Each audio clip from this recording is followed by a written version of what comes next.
Hello there. This is... Oh, the Snyder Cut is so loved. Rancisses. And yes, I have watched recently, very recently, both versions of the Justice League films. The one that came out in 2017, directed by Joss Whedon, the director of Avengers 1 and 2. And the other one, directed by Zack Snyder, which came out recently. And I was I'll tell you the truth, I was very hesitant to come into the Snyder Cut. Because it featured some promotional material, some marketing and so on that had a very intentional religious parallel, and that parallel did not sit well with me. That was a very obvious thing there that they did in some of the posters. And in fact, they even marketed it that way, and it did not sit well with me, and I did not feel comfortable going into the film. But I decided, let's check it out nonetheless. And so I did watch it, because obviously everyone is talking about. My friend Lucius Prime is talking about, Ryan Kinnell, so many, Lucien Nwaneri, all of these people are talking about it. Everyone loves it, and I never watched the 2017 version either, so I decided to watch both of them for the first time. And thankfully, the stuff that was shown in those posters did not seem to be in the movie, thankfully, but there were, of course, some scenes that still made me quite uncomfortable in it, but it was fine overall, from a religious perspective, I'm speaking. So both versions I have watched for the first time, and I know many of you Well, I hope everyone here respects any opinions, but I know many of you might be shocked by this when I say this and be like, what? How? But, I'm known to not going along with the flow often and having very unique, shall we say, opinions. And yes, I do prefer the Whedon cut more than the Snyder cut, more my type of film. And I know that there was some kind of harassment on the set or rumors like that. I didn't go that much into that, but once again, I'm very good at separating the art from the artist, so that particular thing doesn't really impact my view on this particular film. And as a film, I really loved the 2017 version. And let me talk about why. So where should we start? Let me think about this. All right, let's start with Steppenwolf, because he's the main villain of the film in both versions. Well, in the Snyder Cut, obviously, there's Darkseid and there's the Zod, but he is the most active antagonist who is actively trying to stop our heroes and who they are trying to stop. And I do prefer the 2017 version, and I know many people laugh at the 2017 version. They find him pathetic. And I understand where their concerns are coming from, really. But I personally, he's just more my type of villain. I dare say he has some of those Palpatine vibes to him.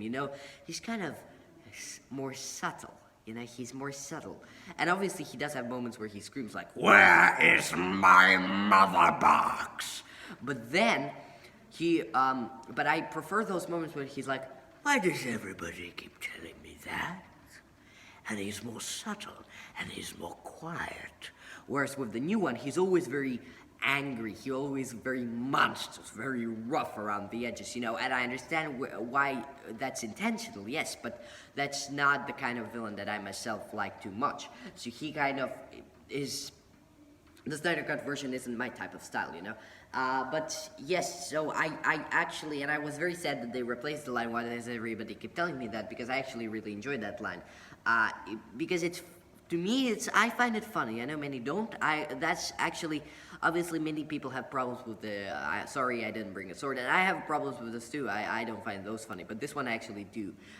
So when he says, "Why does everybody keep telling me that?" It's hilarious to me, because he doesn't even understand why the people are pleading for their lives. And in a way, it makes him ruthless without straight up saying that he's ruthless. But when Steppenwolf says, "Then you have weakness," that seems more straightforward and in your face. And I feel like the other version, that's a little more subtle. It's more up to the interpretation. But yes, so I do prefer Steppenwolf. And even design-wise, people say that he looks like an old grandpa, whatever, in 2017. Yes, that's true, but that's actually why I like him so much. That's why I prefer Kieran Hintz. Is that the name of the actor? That's why I prefer his performance in the 2017 version. Because it's kind of, he's slower and quieter in that version, and he's kind of higher pitched. That's why I prefer him there, but in the new one, he's kind of rougher, he's more low-pitched, angry, and so on. And it works for the movie, but it's not my thing, once again. But I do really enjoy both designs. They work for what they're going for both incredibly well. Now I wanted to discuss the aspect ratio.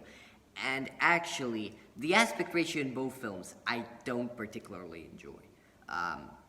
My favorite, and I've said this many, many, many times before, aspect ratio is the kind of Star Wars one. I don't particularly remember the numbers, but the one I used for my film as well, where it's the screen, but it's not completely full. It kind of has the black stripes, but they're not too big, or that kind of thing.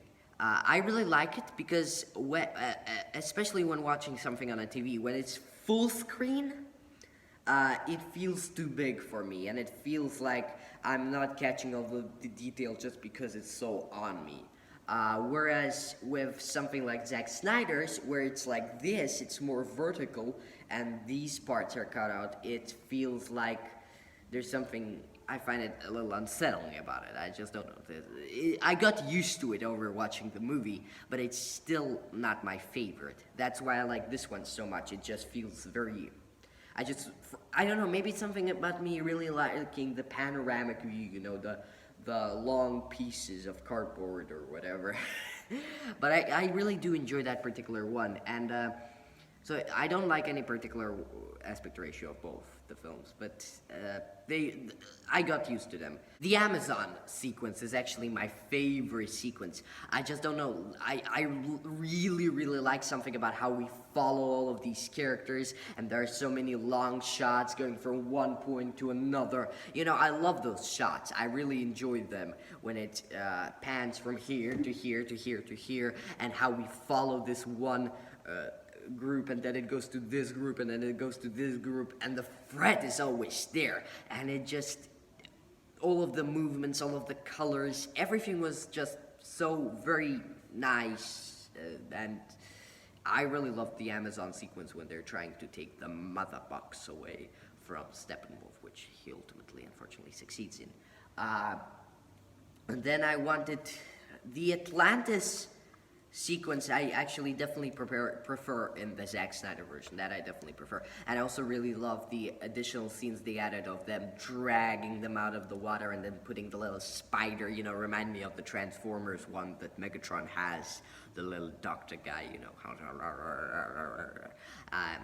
so that was pretty fun, those additions. But I was watching with my grandma too.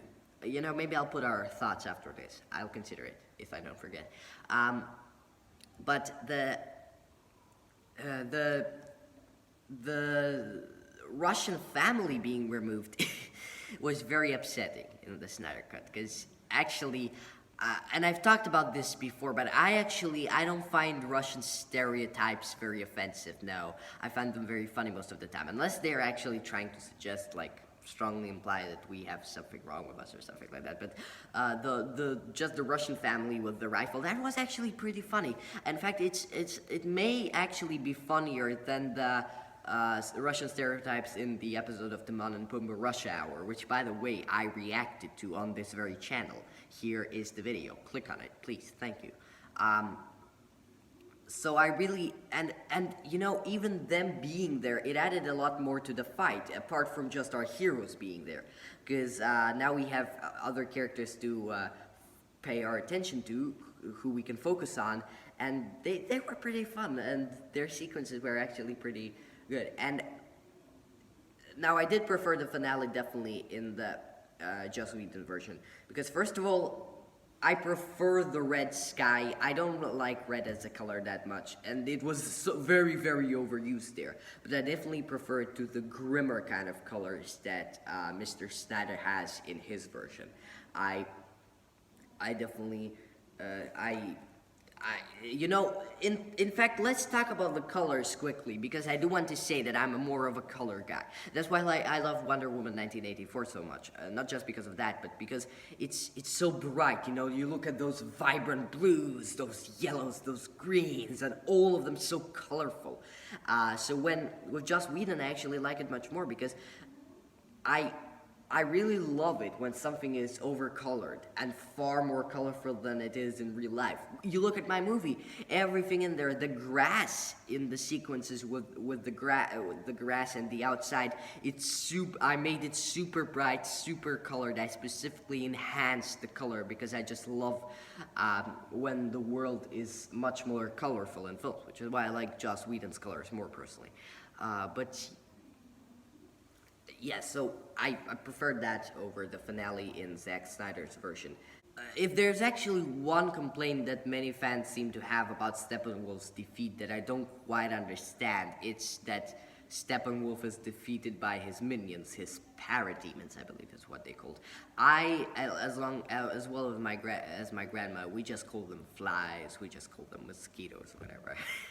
But I don't exactly understand why fans seem so frustrated with the fact that Steppenwolf was defeated by his own enemies, because obviously this idea was also in many, many other films. Like, for example, the first thing that this brought to mind is how Scar was eaten by his hyenas.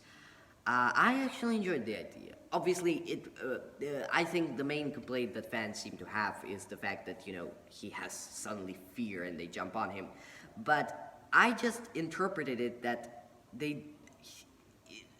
he could have controlled them if he had his axe, but he no longer has his axe, and he isn't as powerful anymore. But yeah, the way that was directed was pretty good. I enjoyed it, but I also really did enjoy his demise in the Zack Snyder version as well. It's hard to choose here because both are so different, but I will choose the Joss Whedon version. But I will tell you that I really did enjoy the additional villains in Zack Snyder's version. Once again, from a religious perspective, I didn't necessarily like. Well, I did not like it. Obviously, they can have it in the movie, but I myself just was a bit uncomfortable when Desaad was reading the prayer or whatever to the dark side because that's. I don't like that, but it was okay. I could handle it. Don't worry. So Desaad, I really enjoy him. The voice, especially, the voice is fantastic. Darkseid, amazing. And by the way, Ray Porter, I have watched his interview with Uche Nwaneri. I have watched his interview with many, many other people. And Ray Porter's kindness and humbleness, it's unbelievable. And it's so rare in Hollywood right now. Honestly, no. Believe me, even the people who we think are nice, and I have encountered some of those, unfortunately, and I won't name any names here, but I have interacted with some individuals who are high up there, who we think are nice, but end up being not very nice towards their friends or anyone. Ray Porter is definitely the exact opposite of that. He is so humble. It honestly, it makes my heart melt of how happy I am because of that. But yeah, so that's the thing, okay. So we talked about Darkseid, we talked about Desaad, we talked about Steppenwolf. Let's wrap this up. I know many of you might want me to talk about Cyborg or his father or all of that, but I wanted to cover the main things. And if you're interested in the other things, you can just let me know. Yes, one last thing. The composer. Obviously, we have Danny Elfman. Danny Elfman, I already have a prejudice for, because I love Danny Elfman's work. I've always loved Danny Elfman's work. His Charlie and the Chocolate Factory stuff is just unbelievable. His Mars Attacks stuff, unbelievable. His Men in Black stuff, unbelievable. His Batman, pretty good. Not the biggest fan of his Batman when compared to other people. What else? What else is Danny Elfman? Well, no. He has a lot of great stuff, believe me, in his portfolio. So I already have a kind of soft space for them, but honestly, just unbiasedly speaking, I do prefer his score over Junkie XL. And let's dive deep into this one actually, lastly, because I do want to talk about both those composers. So Danny Elfman, first of all, once again, it's just his style. I like it more. You know, he's more fun. He has all of those loud, obnoxious instruments, and he has all of these catchy melodies and tunes, and I love them. Yeah, my favorite in the entire score would have to be from Danny Elfman, would have to be when the terrorists enter the building. It's like, how does it go? Dun dun dun dun dun dun dun dun dun dun. Da da da da, something like that. I remember it pretty well. Yeah, that's my favorite. Just the instruments that they play there. I really enjoy it. I like that atmosphere. It's my kind of thing. And then also the Flash theme. I assume it's the Flash theme. I didn't see it titles, which which plays in the credits when it's like. I prefer that over the Flash theme in the other version. Which, by the way, the Flash theme in the other version I really did enjoy too. Don't get me wrong. I'm not trying to attack the other version. I really like the score of that too, but. This is just more my thing, so I prefer Danny Elfman once again. Which is why, you know, all of these things added together, which is why I like the Joss Whedon version so much. It's just more my style. But yes, so that, and what else? Now I do want to talk about Junkie XL, Tom Hulkenberg, I believe is his name again, because I wanted to say that even though he has very great stuff in the score, I think the Justice League theme, I believe it's the Justice League theme and the Batman theme and the Flash theme most particularly, one of the things that I don't necessarily like about him, and this isn't much of this is a Justice League complaint when it comes to some stuff, but I just wanted to rant a bit about this when it comes to Mortal Engines, you know, another movie that I really enjoy that many don't seem to be big fans of. I wanted to talk about his score for that because a resurrected man is like, it's 2 notes, and he just keeps pressing them, and for like 3 minutes it's just those 2 notes without anything really, and it's just such a boring, simple tune. It's a catchy tune, but it gets so repetitive, and that repetitive nature of him, and it's present here too, thankfully not so much, but you know, that repetitiveness, they have the tune in this one too, which goes, oh my goodness, it doesn't come to mind, but when they're climbing the stairs, the Justice League crew, we have that tune, and it's very repetitive. But with Resurrected Man and Mortal Engines especially, it's just da-da, da-da, da-da, da-da, da-da, da-da, da-da, da-da, da-da, da-da, and it goes on for like 3 minutes, and it's quite a boring, repetitive tune. In fact, I found the 2 notes in less than a minute, and I'm not kidding here. That occasional repetitiveness of it is quite annoying to me, which is why also why the soundtrack is not as good as many other people put it for me personally. But no, overall I really did enjoy both those versions. I really did enjoy both of them. Thank you for checking out the review. If you disagree with me and you prefer the Zack Snyder version, that is wonderful, that is fantastic, that is perfect. No matter what anyone says about me, I always encourage conversation.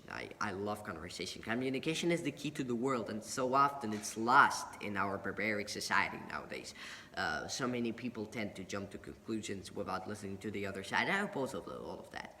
I always encourage conversation, polite debates. So if you dislike the movie and you felt like anything I said was not good, as in it could be factually disproved by something, and something I said was not an opinion, and you want to state it, then please do state it in the comments. I'd love to hear from you. But yes, thank you for checking out my review. Be sure to subscribe to the Upper Red Sisters YouTube channel. As I'm recording this, we're nearly at 400, so please get me to the 400. And have a good day.